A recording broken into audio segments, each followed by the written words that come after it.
20 জানুয়ারি প্রথমবারের মতো চীন সফরে যাচ্ছেন পররাষ্ট্র উপদেষ্টা তৌহিদ হোসেন। সফরে ঋণের সুদহার কমানো ও পরিশোধের মেয়াদ 30 বছর করার প্রস্তাব দেওয়া হবে বলে জানান তিনি। বলেন, ডোনাল্ড ট্রাম্প মার্কিন প্রেসিডেন্ট হলেও বাংলাদেশের সাথে সম্পর্কে হোঁচট খাবে না। যুক্তরাষ্ট্র, চীন ও ভারতের সাথে বাংলাদেশ ভারসাম্যপূর্ণ সম্পর্ক চায় বলে জানান তিনি। ইমরুল কায়েসের রিপোর্ট। আসন্ন চীন সফর নিয়ে মন্ত্রণালয়ে সাংবাদিকদের ব্রিফ করেন পররাষ্ট্র উপদেষ্টা তৌহিদ হোসেন। তিনি বলেন, সফরে চীনের সাথে ব্যবসা বাণিজ্য সহ অর্থনীতির সব বিষয়ে আলোচনা হবে। দুদেশের নৌ সহযোগিতা চুক্তির মেয়াদ বাড়ানো হবে বলেও জানান তিনি।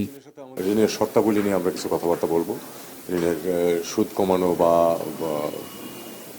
ফেরত দেওয়ার সময় বাড়ানো ইত্যাদি বিষয়ে আমরা কথা বলবো।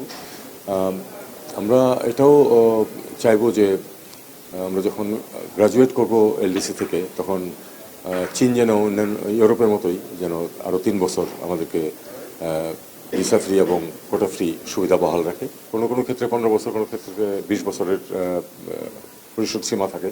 আমরা চেষ্টা করবো এটাকে সবগুলিকে 30 বছরে নিয়ে যেতে, যাতে করে আমাদের অর্থনীতির উপর চাপ কম আসে। আসলে প্রকল্পের চেয়ে বড় কথা হলো যেখানে আমাদের যেটা এমওইউ আছে এই নদীর সহায়তার, নদী নিয়ে কোঅপারেশনের ব্যাপারে, সেটার মেয়াদ শেষ হয়ে গেছে। আমরা সেটা রিনিউ করার সিদ্ধান্ত আছে।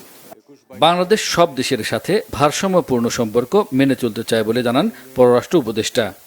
আমরা স্পেকুলেট করার আসলে কিছু নাই। আমরা মনে করি না যে মার্কিন যুক্তরাষ্ট্রের সরকার পরিবর্তনের কারণে বাংলাদেশের সাথে সম্পর্ক কোনো হোঁচট খাবে। আমি মনে করি যে এটা স্মুথলি চলবে। ভারত, চীন এবং মার্কিন যুক্তরাষ্ট্র 3টি দেশের সাথে সম্পর্ক আমাদের জন্য গুরুত্বপূর্ণ এবং আমরা অবশ্যই একটা ব্যালেন্সড রিলেশন মেনটেন করব।